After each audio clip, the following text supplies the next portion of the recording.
Okay, we're officially recording now. Okay, well, Dandavats to everybody. Very happy to be with you here again this week. We're continuing with our reading and discussion of Loving Search for the Lost Servant. So I was thinking maybe because I have a tendency to go off on a lot of tangents, and then you start to lose sense of what you're actually reading. So I was thinking maybe what I'll do is I'll read like a chunk, and then afterwards we can discuss a little bit. And if anyone has any points they want to share, or any questions, and maybe that will be a more kind of effective way of assimilating what's coming from our gurus rather than just what's coming from my head. Okay, so I'll start from the beginning. We're on the preface. There's no page number, but it's the page just before this beautiful painting. I'll just start from the beginning again, and I'll read through, and then we can discuss. Jai Shri Gurudev. A Christian theologian predicted that Christianity is on the verge of a Copernican revolution. Prior to Copernicus, it was believed that the Earth was at the center of the universe, and that the sun and other planets orbited the Earth. Until recently in the Western world, it has been thought that Christianity was the central conception of divinity in the theistic universe. But as Western man has begun to gaze eastward, he has discovered a plurality of theistic conceptions orbiting the supreme truth. Accepting that plurality, we must also accept the accompanying gradations of theism, superior and inferior. As the planets are situated according to their gravitational attraction for the sun, the varieties of theistic conception are situated higher or lower according to their attraction toward the absolute center. The Krishna conception of divinity is one of being irresistibly drawn in attraction toward the infinite center of all love, beauty, and harmony. The infinite can make himself known to the finite, and the divine agent through whom this function manifests is Sri Guru, or the divine guide. His divine grace, Srila Bhakti Rakshak Sridhar Dev Goswami, is an agent of divinity and a messenger of that supreme reality. He has reminded us that we are all children of nectar and that we shall have to die to live, dive deep into reality, and enter the land of dedication. As much as we sacrifice ourselves in this plane, we shall become released from its influence and be drawn through dedication into the higher plane of reality, where the divine pastimes move in a crooked way. There we and these all of these phrases in quotes, these are all coming from Srila Sridhar Maharaj's his own expressions. This preface is by Bhakti Sudhir Goswami, who was the editor and the publisher of this book. His divine grace has informed us that the heart's inner hankering for ecstasy, charm, and sweetness leads it in the search for Sri Krishna, reality the beautiful. The Krishna conception of divinity is so irresistible that even Krishna himself becomes overwhelmed by his own potency and is madly engaged in tasting his own sweetness, ecstatically dancing, and thereby distributing that sweetness to others. In Sri Chaitanya Charitamrita, Srila Krishnadas Kaviraj Goswami describes that while dancing at the Ratha Yatra, Sri Chaitanya Mahaprabhu would sometimes fall in an ecstatic swoon and appear like a golden mountain rolling on the ground. Srila Sridhar Maharaj describes that in the agony of separation from Krishna, ecstatic eruptions of ecstasy flowed like lava from the heart of the golden volcano of divine love, Sri Chaitanya Mahaprabhu. And now in the loving search for the lost servant, we find that the Lord's heart is such that he also feels the agony of separation from his fallen devotees. And as they are engaged in searching for him, he is also engaged in the loving search for his lost servants. Bhakti Sudhir Goswami. This is actually very wonderful. It's a very concise presentation of everything, you could say. So a few points maybe we can pick out in particular. So where we kind of left off last week is this point about gradation, which is very important because, you know, nowadays it's a popular trend to say that everything is one, you know. I mean, on one level we can appreciate it because it's a way of honoring and respecting everyone. But at the same time, we are interested in truth. And it is possible to follow the path of truth while still acknowledging and honoring others. And so, you know, this is one reason why the Vedic teachings are so wonderful, because they give such a broad view. They accommodate, you know, we understand India to be the original place of revelation.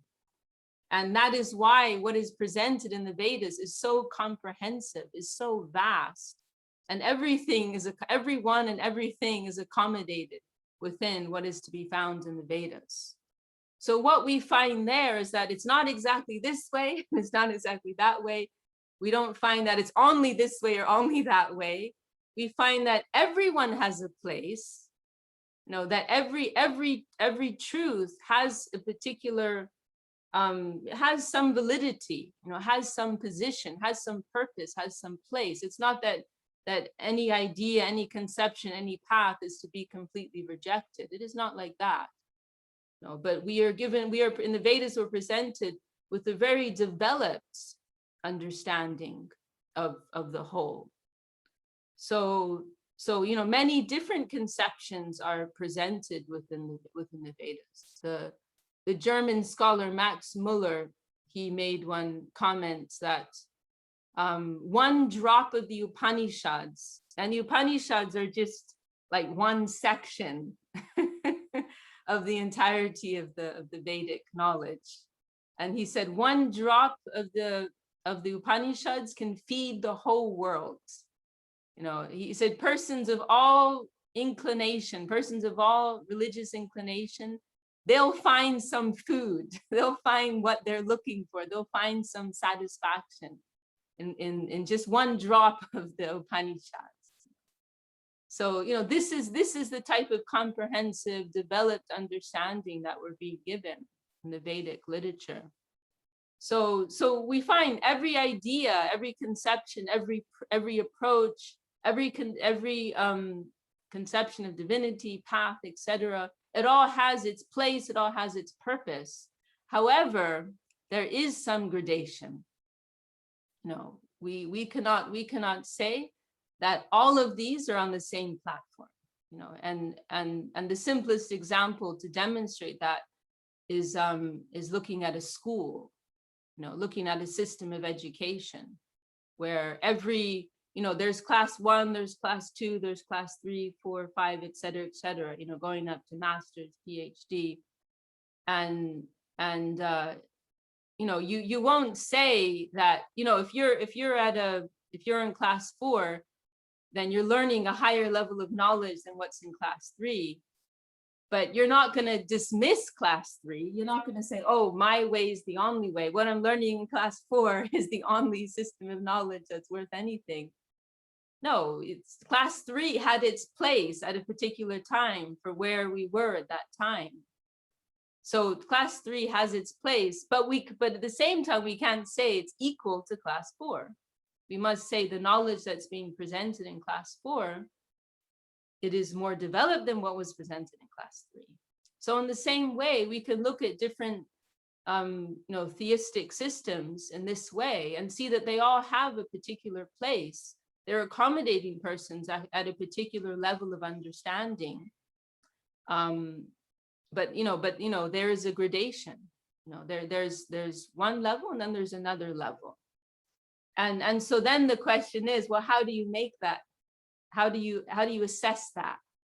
You know, how can you how could, that's a pretty big, that's a pretty big task, that's like a major point, like, so, okay, you're saying there's a gradation. What will be the criteria by which the gradation will be assessed?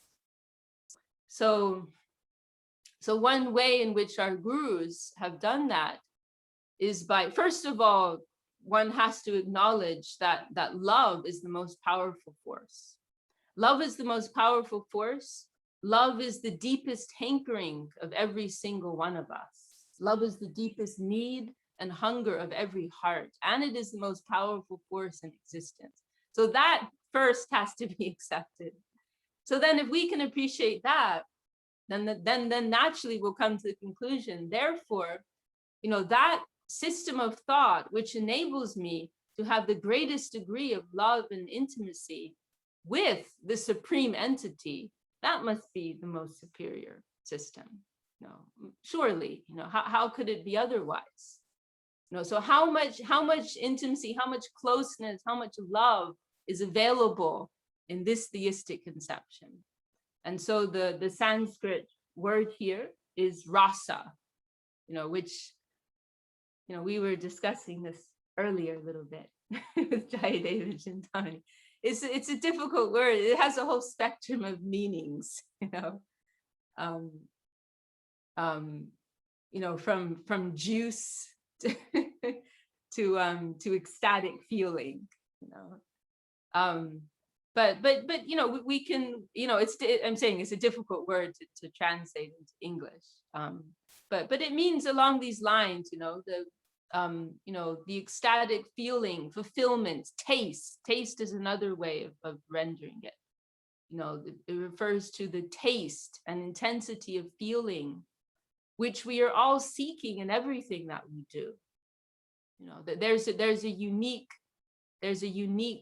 taste and flavor in all of our activity. We're seeking after this rasa, whether we know the word or not. We're seeking after it in everything that we do. So, this is really, whether we go to watch a sunrise or a sunset, or we're climbing a mountain, or in the food that we eat, or the movies, that there's particular rasa, there's a particular taste that's available in all of these endeavors. So then our line of gurus, they look at what's available, what degree of rasa is available in connection with your Lord. Okay, you're telling us this wonderful absolute being, we bow down to that, we worship that, but how much rasa is available there? How much intimacy, how much love, how much taste is available there? We honor all conceptions, but ultimately we want love, we want intimacy, we want feeling, we want play, we want joy, we want all of these things. So like our Gurudev, he would say sometimes, Allah is so great, I worship Allah, Allah is so great, but I cannot play football with Allah. And I want to play football with my Lord. That's the need of our hearts. We want to have that degree of intimacy with our Lord. Or like another time when he was in Italy, he said, we pay our obeisance, we pay our respect, we offer our respects to everyone, and then we're going to the playground to play with Krishna. Football is an American soccer. I have no idea. I don't know football or American soccer. So. But I'm in India, they call it football. So whatever the equivalent of that is in America. Oh, that was a comment in case anybody didn't see that. A question. So this is the question here. And so this is, what's very nice. This example is so beautiful. That planets are situated according to the degree of their gravitational attraction to the sun. So in the same way, different theistic conceptions, they are further or closer to the deepest expression of the absolute truth, of the supreme. They all have some degree, some are closer and some are further away. They all have their place, we can honor that, but we cannot deny that some of them are closer within that gravitational field. So then this brings us to the Krishna conception of divinity, where the closest approach of the finite is made possible. The closest approach of the finite towards the infinite is made possible. So like in a scientific way, on the basis of degree of rasa, this is the conclusion we can come to. If you look at it from a ordinary logic or rationale, or like according to our experience of this world, it doesn't make so much sense. Like what you're saying, that the supreme Godhead, the supreme divinity, the absolute divinity, he's a teenage boy, and he has lots of girlfriends, and first of all, he's got parents. How is it possible that he has parents? How can God have parents? Like if you look at it from this type of analysis, it doesn't make any sense. But if you look at it from the consideration of love, if you look at it from the consideration of rasa, intensity of feeling and ecstasy, it makes perfect sense. Because it couldn't be any other way. Because if God is existing as this great majestic figure, sitting on a throne, with a big sign above him, this is God, then how can you have any intimacy? How can you have any close loving exchange with someone like that? You'll give your respects, and you'll go, do some service somewhere far away. It's too intimidating, that persona of God. And he also has that persona, that it's too intimidating. So therefore it's necessary for him to appear in this kind of like undercover way. In like one way Srila Sridhar Maharaj puts it is, rather than being on the circumference, he's right in the center.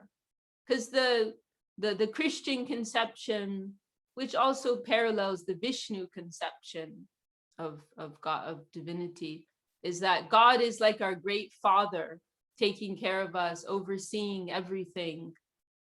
And we're in the center. We're enjoying all the benefits. We're enjoying everything that he's giving us. We're very thankful to our great father. Thank you very much for giving me what I wanted. Thank you for that Mercedes Benz. And he's like on the circumference. He's taking care of us. So here in the Krishna conception, there's this like radical upturning of things where we're not in the center anymore. He's in the center. We're entering into his personal life. It's not that he's this like remote great being who is who's helping us in our tiny little finite existences, but we and temporary existences based on illusion. But we are entering into his personal life. We're getting a small part in his reality, the beautiful, the eternal, substantial reality. So, it's a big shift, and it's not one that everybody's ready to make, because our experience in this present world is so tangible. So, it's easier for us to think of God as someone a little remote who's helping us in our experience in this world. It's much easier to think like that. And we're very attached to our, living as we are, ruling over our own little kingdoms, as Srila Sridhar Maharaj says in one place. And it's very comfortable to think like that. So then to conceive, oh, I'm just one tiny little part in this whole. And to conceive that it's actually not much better, much more pleasurable to live like that. That's a big jump, which most people are not ready to make. So, this is why, Srimad Bhagavatam, which is presenting this conception, the Krishna conception, it is the final Vedic text, because it's for those who they've been through, people who've been through everything else. and they're tired of that. And now they really want the real truth. Now they're ready for the straight truth. You know? So at the beginning of Bhagavatam, one of the very first things mentioned is that the only people who can appreciate this are those who are near matsar, means who are free from envy. And by that is meant, you know, because we all have this degree of envy within us, that you know, we need to be at the center, you know, and we can't tolerate to put God or anyone else in the center. We need to be in the center. But that's an expression of envy, that we can't tolerate anyone else being superior or better than ourselves. And that distorts, you know, we see the world through these distorted lens based on our own individual interest. So it says at the beginning of Srimad Bhagavatam, only those who are near matsar, who are free from envy, they will be able to appreciate this. Those who are really ready to appreciate reality as it is, not as we want it to be, but as it is, only they will be able to appreciate this. And then the next point is that, you know, it's not, this isn't like the Matrix, you know, where reality is like this dark thing, but reality is actually inconceivably beautiful, and you know, infinitely more beautiful than we could begin to imagine, you know.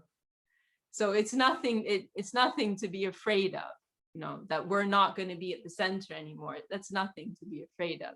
It's much better, you know, than whatever we could, the heights of whatever we could experience within this world.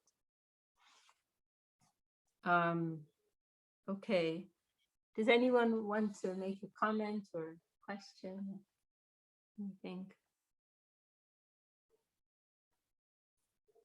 I see we have Ashapurna has joined us. You're in Salt Lake, right, Ashapurna? Okay. Never mind. Anyway, we're happy you could join us. That's just the video. Dandavats. Nice to meet you. I'm actually in New Jersey at home right now. I'm hoping to be back in Salt Lake in the winter time, but I'm visiting there this weekend though. Okay, cool, Yeah. cool. So great you could join us. Thank you. I'm happy to be here.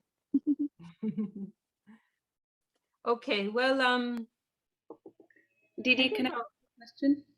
Yeah, of course, yeah. In the beginning, when you were talking about the different conceptions of divinity, and it's so clear to me that this knowledge is so high, and the ideals are so high, and the depths of it is just unlimited. And sometimes I wonder, if that being the case, like, how did I end up here? Because I feel so far removed from, I feel like, wow, I feel so far away from this knowledge. And it has me thinking, like, maybe it, you know, like a simpler or an easier or just like a more dumbed down conception of divinity would be better for me, better for where I'm suited in my own capacity. And so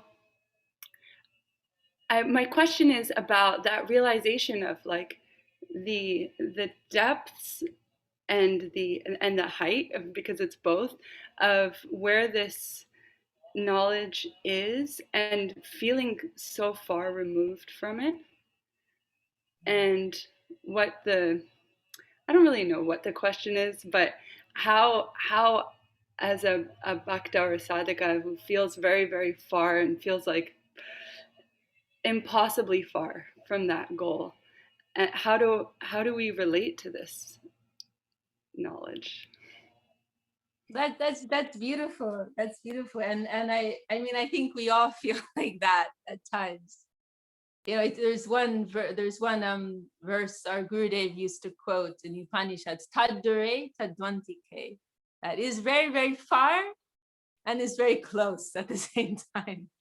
So, you know, our Gurudev also referred to it as one form of Achintya Veda Ved, inconceivably one and different. We hear also in the expressions of very great Vaishnavas like Raghunath Das Goswami that we see both of these feelings expressed. That sometimes they're expressing this feeling of, I'm so far away from that, Ashabare Amrita Sindhu Mayaka Tanjit Kalo Mayati Gamitaki the Sampra. This is one very extreme expression, prayer to Srimati Radharani, where he's saying, like, I'm at the end of my days, and I'm desperately waiting for one drop of your mercy. I've been dragging on my days, just waiting for one drop of your mercy. And I don't know what I'm going to do if I don't get that. Please be kind to me. So sometimes he's expressing this feeling of, like, deep lack, emptiness, hunger. And then other times, then there's his other expression, Amasheshtam Manumapi Shachiputra Machasrupam Rupam Tasyagujam Rupam. This where he's concluding that by the grace of Guru, I've got everything. And then he's listing the holy name, Vrindavan, Rup, Sanatan, Mahaprabhu. I've got everything. Prapto Yasya, that last line, Prapto Yasya. I've got everything by the grace of Guru. So, this is like a dual feeling that is in the hearts of the great exalted Vaishnavas, and also in the hearts of the sincere practitioners. And, like, to answer your question, what you say is true. Like, we have no right to this. It's not like, you pass an exam and then you'll be given this, It's not like you chant 50 rounds every day for 20 years and you're going to get this. It's not like you memorize 1,000 shlokas and you're going to get this. It's not like you wash 100 pots, and it's not like that. There's nothing we can do that will make us eligible for this. There's nothing that will make it a right. Nothing. So then how does it make sense? It is mercy. Mercy. This is what is so wonderful about mercy. There's this beautiful line in Chaitanya Charitamrita. I can't remember the Bengali. Vichar Korite Pabe Chamakar, but saying that persons who like logic and reason, please come and carefully examine the mercy of Sri Chaitanya Mahaprabhu. There's no logic, there's no reason there. It's mercy. This is what is so wonderful about mercy. That it removes all differences. It compensates for everything. It is also the nature of love, like Srila Sridhar Maharaj, he mentions, already he's quoting some expression. A mother thinks her blind child has beautiful lotus eyes. Like, this is the love and mercy. They remove all barriers. They remove all boundaries. They remove all question of hierarchy, all of these things. Srila Bhakti Siddhanta Saraswati Thakur, he gave one example in one talk once, that a prince may fall in love with a poor like beggar woman on the street, and he falls in love with her, he marries her, then she'll become a princess, and eventually a queen. Yesterday she was on the street, and now she has all the wealth of the land at her disposal. So Srila Saraswati Thakur gave this analogy to show, to demonstrate the approach of the finite towards the infinite. When the infinite is moved to take up the finite, then that finite has everything at their disposal also. To think of Srila Swami Maharaj Prabhupada, like, coming to America with nothing, nobody and nothing, and through his dedication, through his service, through his earnestness to spread this movement, he had thousands, and that he had like all the wealth of the world at his feet. He had thousands of surrendered souls ready to do anything for him. Why? Because he was acting, he was acting as an agent of divinity. So one individual soul, attains this position of great power in the world.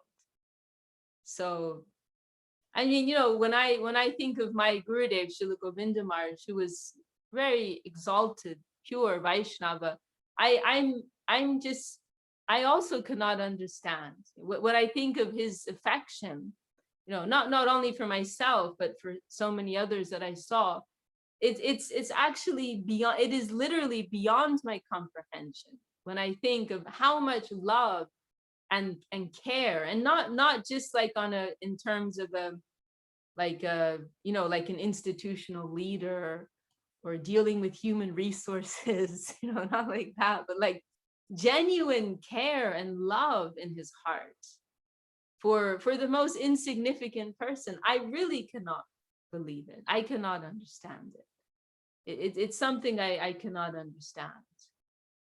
So the only answer is mercy, and that mercy is there for everyone. It is there for everyone. And then another point is that, we are approaching Krishna, we are approaching Mahaprabhu, and they are giving us the only thing that they have. They only have the highest thing. It's like very wealthy people, they may only travel with like $100 bills. It's like, I'm sorry, I don't have any small change. I only have $100 bills. You can keep the change. What am I going to do with all your $5 bills or $1 bills and your pennies and quarters? Like, what am I going to do with that? Like, here's $100. Take $500 bills. Do whatever you want with it. Like, this is all I have. Somebody asked Srila Sridhar Maharaj once. Srila Sridhar Maharaj, he was discussing, this great movement of Mahaprabhu and how he's chasing after the souls of this world to give them Krishna, the prema bhakti, the highest substance in existence. And this one person in the assembly, they asked Srila Sridhar Maharaj, how can we actually understand this? Remembering that we're in the age of Kali, right?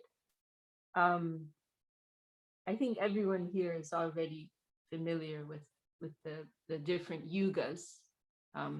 It's described in the scriptures that the material universes, they move in the cycle of different ages, and we're in the final of this cycle, which is the most degraded. It is the age of Kali, the age of quarrel. So the people of this age are very degraded. So like Sri Chaitanya Mahaprabhu is coming with the highest thing to give it to the lowest people, to the worst people. Like, how does this make sense? It doesn't make sense. So he asked Srila Sridhar Maharaj, like, how can we understand this? And Srila Sridhar Maharaj said, should he give them stone chips? Like, this is the only thing that he has. This is the only coin that he has, and so he's giving that. He's not going to sit and calculate, oh, for these people I'm going to give this, for those people I'm going to give something a little higher. This is a very mean plane of existence, this type of calculation. No, they're opening the store, they're giving it to everyone. So yes, it is true, we are not worthy, but mercy is for everyone, and mercy elevates everyone. Another example Srila Sridhar Maharaj gave is how a mother will take her child on her lap, and in the Vedic culture, the feet are considered impure. So normally, and the mother is considered worshipable, so you won't normally put your feet on your mother. But if the mother would, out of affection and love and mercy, take her child onto her lap, then all of these other things, they're not important. It is an exchange of love and affection. So yes. And you know, I appreciate what you said very much, because it's easy to take it for granted at the same time. So it is important that, because we're being given it so easily, no, because we're being given it freely and easily, then it's so easy to take it for granted. I take it for granted every day. So it is important that we have these moments of appreciation and reflection, like, my God, like how do I have this? Like, how inconceivably high is this, and how did it come to me? You know, it's so important that we have those moments, at least occasionally.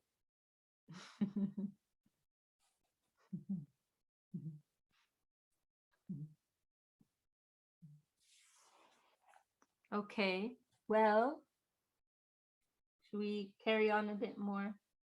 Narayani's also joined us. Dandavat, Narayani.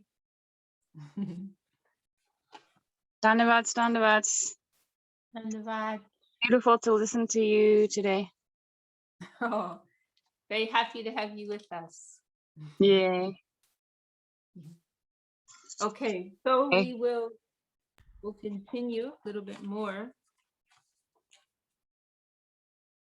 Okay, so now we're going to page 1, the invocation. And now we're starting out. This is a concise verse by Srila Bhaktivinoda Thakur, one of our gurus, which is summarizing the teachings of Sri Chaitanya Mahaprabhu in 10 points. So it's very helpful as a review of the of all the teachings that are being propounded by our gurus. And there's a longer text where each point is elaborated upon in one verse of its own, and then this is the introductory verse, which is summarizing these 10 points. Okay, so we can read that. Amnaya praha tattvam hadim iha paramam sarva shaktim nasabdim tad binam shams cha jivan prakriti kavalitan tad vimuktam shabhavad Beda Beda Prakasham Sakalam Api Hare Sadhanam Shuddha Bhaktim Sadyam Tat Britim Ivetupadi Shati Harir Gaur Chanjo Vajetam. And now this is Srila Sridhar Maharaj's words discussing this verse. Here in one verse, Bhaktivinoda Thakur has given the very gist of Gaudiya Vaishnava philosophy. He says, we are not interested in the opinion of anyone ordinary. There is no value to any opinion other than what is revealed truth. Amnaya. Amnaya means revealed truth or scripture that is coming through a reliable source.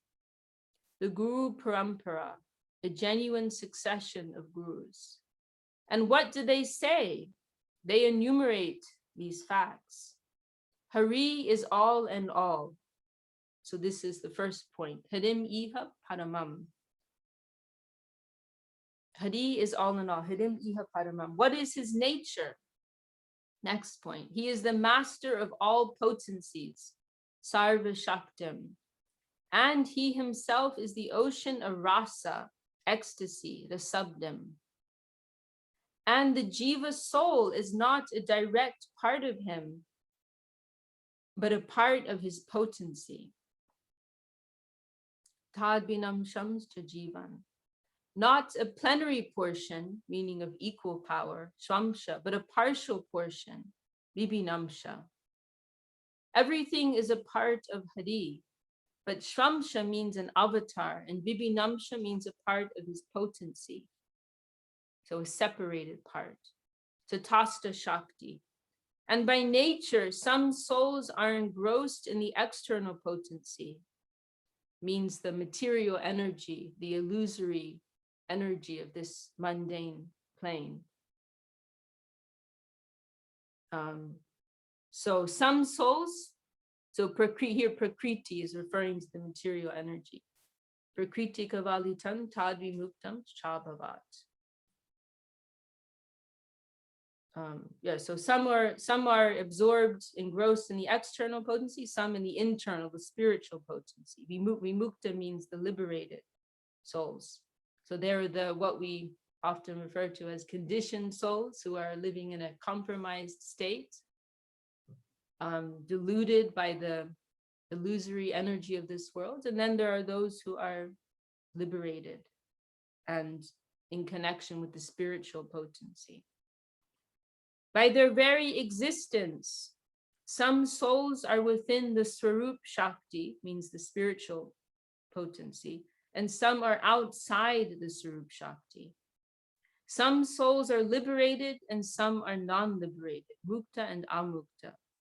Everything is a part of Hari and has something in common with him and something different. Beda prakasham sakalam api hare.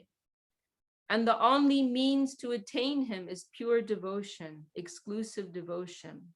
Sadhanam Shuddha Bhaktim. Hari himself, in the form of Gaurachandra, is giving us the understanding that divine love is the highest goal of life. Sadhyam Yatpritim Evatupadi Shakti Harir Gaurachandra Bhajetam. So it is very helpful. This is the whole Gaudiya Vaishnava conception in one like short verse. So it's very, very helpful. I mean, I don't know if we need to go into all of that, every point here right now. Does anyone have any comment or question at this point? Could you go into a tiny bit of like a breakdown? Because that was a lot of really, really deep stuff, but it might Yeah. need a little bit of introduction, like the Tatastha Shakti, the nature of the Jiva soul, how it relates, and then, yeah, mainly that, I would say. And then explaining like the Shakti. I mean, you might have already been about to do that, but I just noticed that some of that might have went, woo, you know, because it's giving Okay. so much in such a, right at the beginning. Yes. It's very concentrated. Maybe Jaidev, why don't you say something? Okay. Well, I can give some of my understanding or interpretation. So, Yeah, the points that you think should be made more clear, maybe. okay. I mean, there's a lot, but I'll just this one part might be useful. That we have God, the central God, Goddess, beloved Radha Krishna, and then out of that central, see, I don't know, I'm gonna butcher this, but I'll try. That divine has energies of that divine, and that the Jiva soul, which means every single living soul, is an energy or a Shakti of this central divine. And the Jiva soul has free will, and it can either, that's the other thing. I was hoping you could explain, because it mentions Yogamaya and Mahamaya. Maybe you could also explain I don't know if I want to go through all of this myself. So us as individual souls are one of the Shaktis or energies of the Lord. And the Lord also has two other very, very primary Shaktis, Yogamaya and Mahamaya. And Mahamaya is what generates this material world that we find ourselves, all of us right now find ourselves in. And Yogamaya generates the spiritual environment, which is eternal, where the Lord is relating with the souls that are liberated.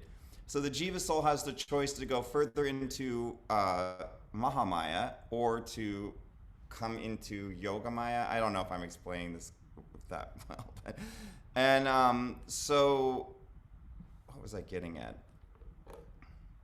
So the internal, when he's saying external potency, this is the Mahamaya. This is the temporary world that we're all kind of to some extent or another in.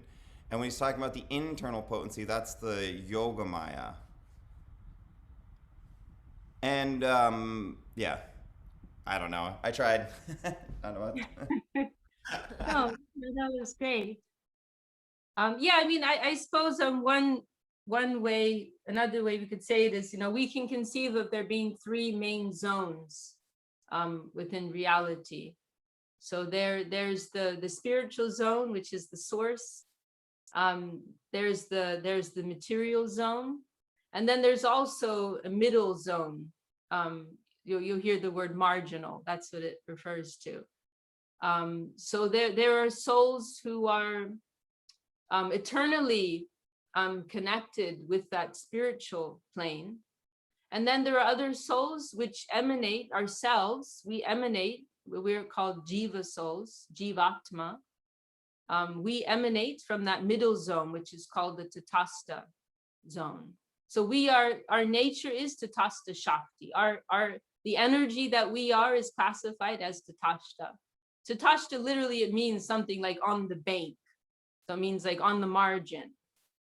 And so because we're coming from this middle zone, we have the propensity to go either towards the higher, because we're given free will, because consciousness means free will, then we have we can go either way. We can go to that eternal higher spiritual world, which is our real natural home, or we can enter a lower zone. If because we have free will, we have to be given some choices.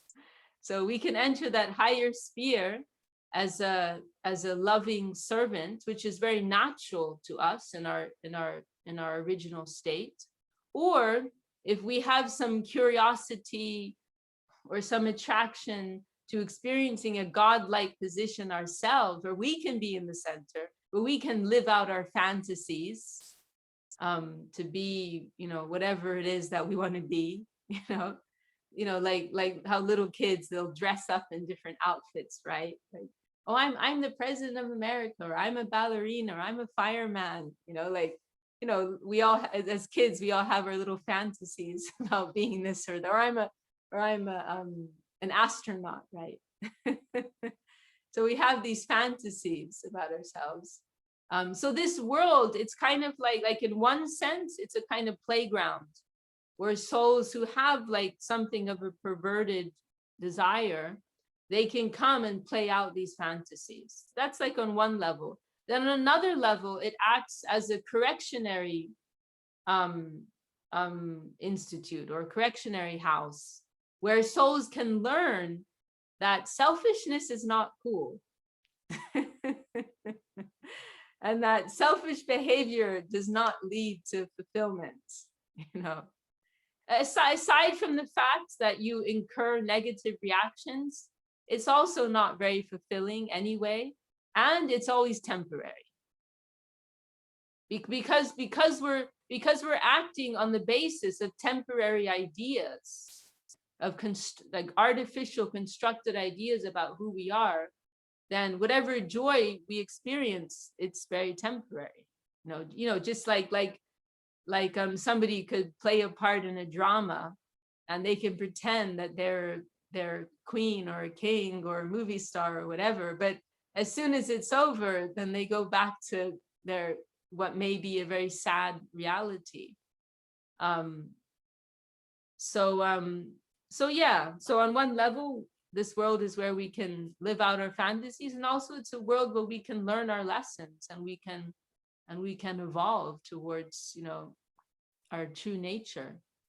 So then that's where the Vedas come in, and all the holy scriptures come in, and all the saints and the messiahs who come to this world. They're coming with this call, loving search for the lost servant, come home.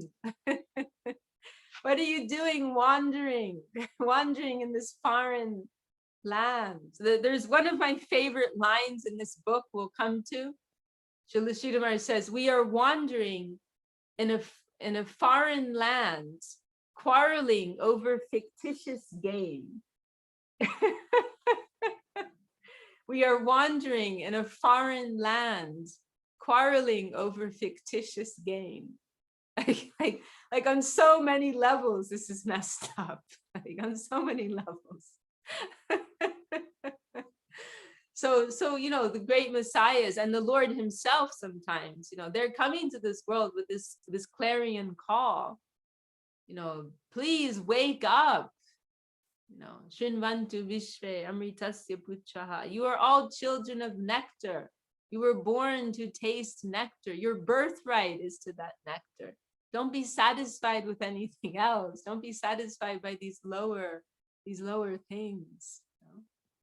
Uttishtata Jagrata Prapya Vrani Bodhita. Please wake up, everyone. You know, now is the time to practice spiritual life. So in many ways, this call is coming, and the path is shown, and the Bhagyavan Jeev, the fortunate souls, the blessed souls, they'll make some connection with that wave.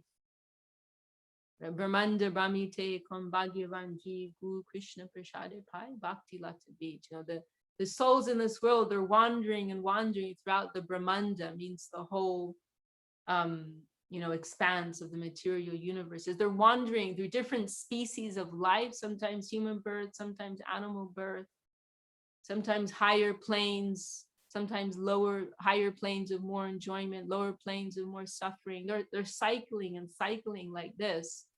And then the Bhagyavan Jeev, the fortunate, blessed soul, they contact Guru and Krishna, and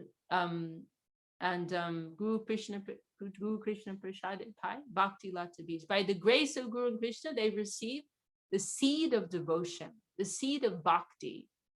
And if they receive, if they plant that seed in the garden of their heart, and they water it, they take care of it, they nourish it with the appropriate practices, then that seed will begin to sprout, and the beautiful fruit of love, divine love, will begin to develop. The creeper of devotion will grow, and eventually the fruit of divine love will come. So that's our situation in a nutshell. And there are 1,000 details. I have a question. Yes, Prabhu. So yeah, Prabhu. All right. So, well, before I would ask the question, I would like to say that, yes, I feel in the same situation. I don't know how I got this mercy. Like we were speaking back, I'm born in an island in the middle, in the Indian Ocean, a small island. I mean, nobody will even remark it on the map, on the world map, and out of nowhere I got this mercy, and it was really, really like something I can't even imagine. I can't really even imagine. But concerning the first point that we were talking about different religion, there was one thing that once came into my mind. I About would like different what? Sorry? religion, religion and belief that, Religion. yeah. Okay.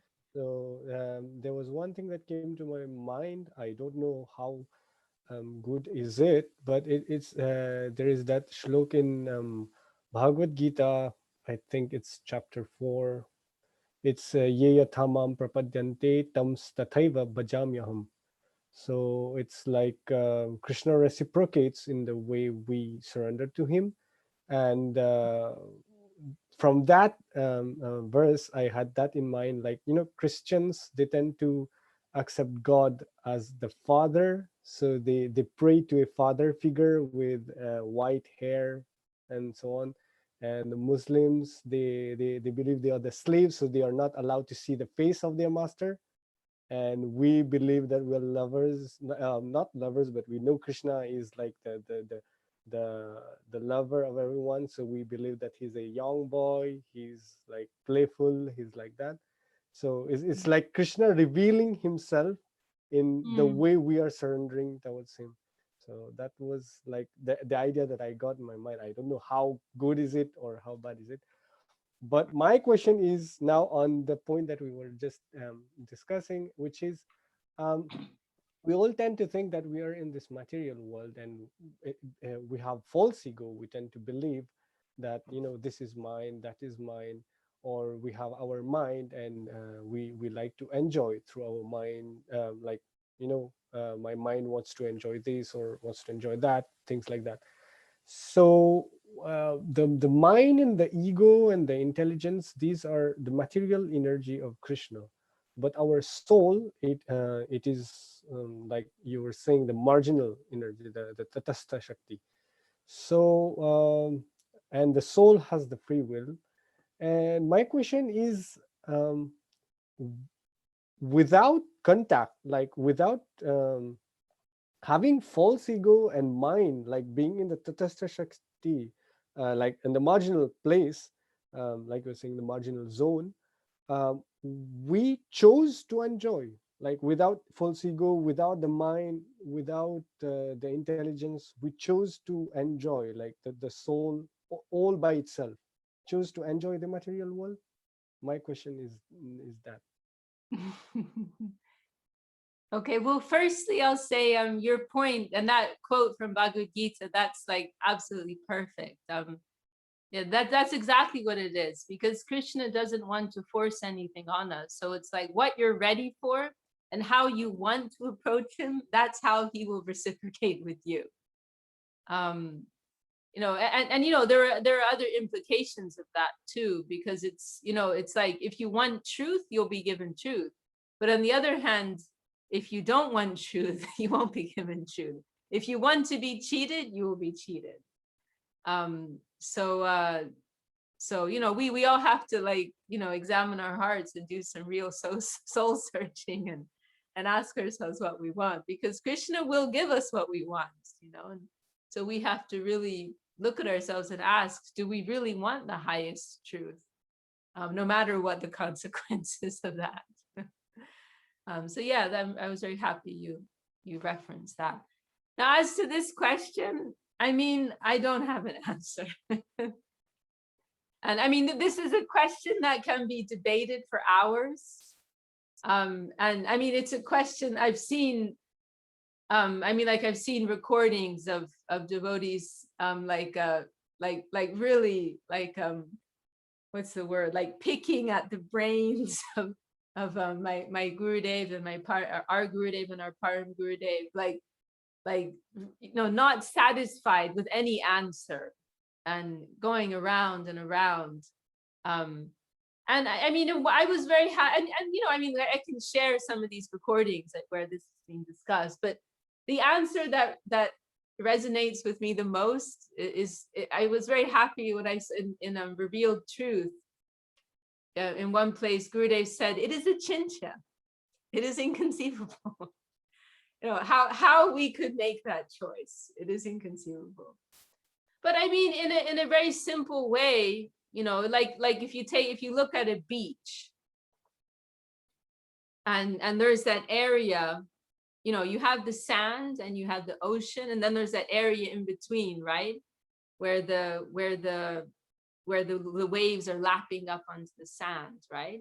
And so then, you know, some of the sand is getting washed into the ocean.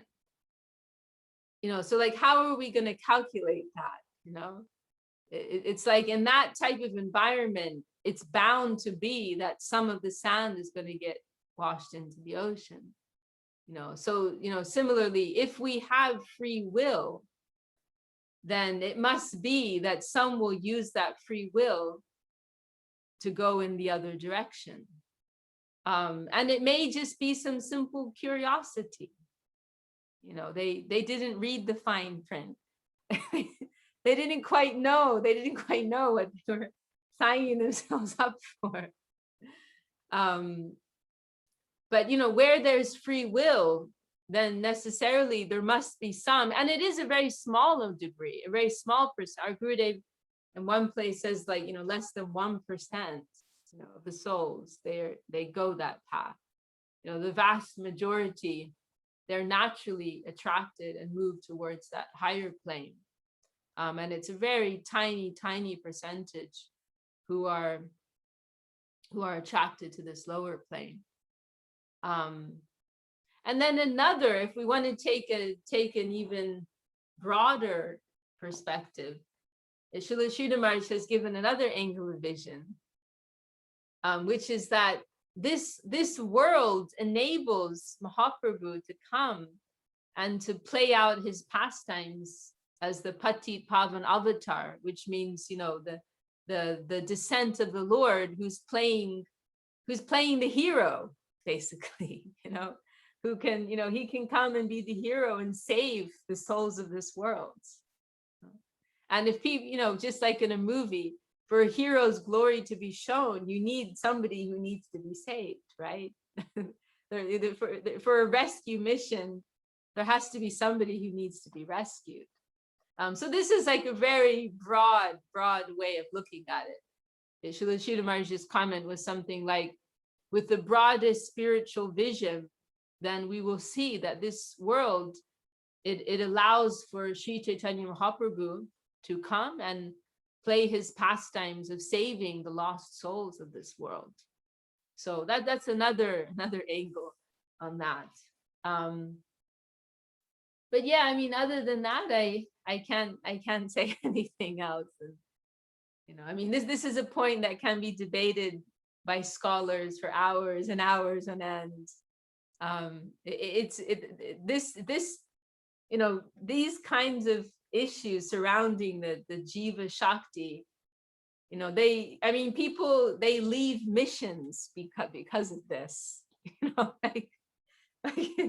it turns into this like big issue, there are devotees who are like headbutting each other over some of these questions surrounding the Jiva. There are books that have been written by devotees in recent years, like going into discussion. So, this is a point that can be discussed for years on end, and I'm just giving a very simple answer.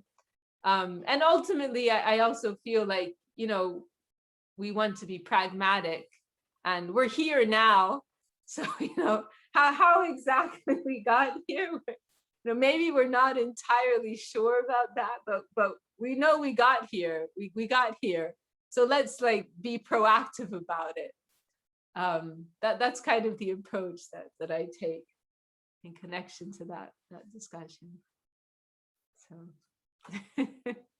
Thank you so much, Vishaka Didi. It's so amazing to hear you and read with you today.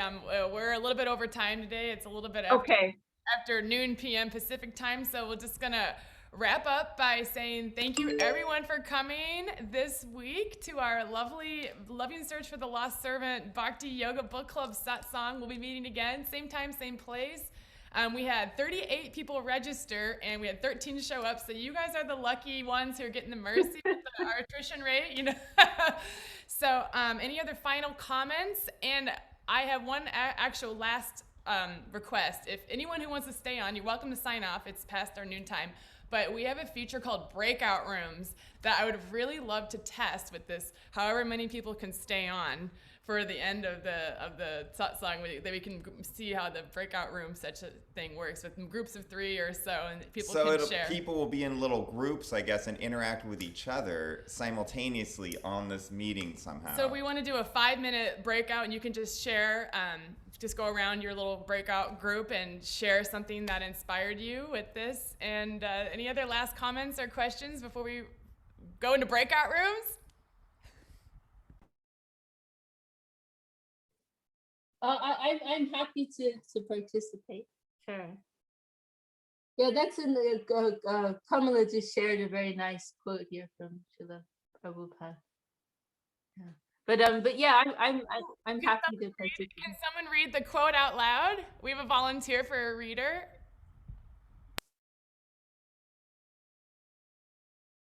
I like what Srila Prabhupada says. Instead of focusing on how we fell into the ocean, let us work on getting back onto the boat. Then everything will become clear. Thank you, Kumari, for posting that. That's wonderful. And I see Kamala, you're unmuted. Do you want to take a quick share before we wrap up? Oh, me? Sorry, no. I just unmuted in preparation for the breakout rooms. All right.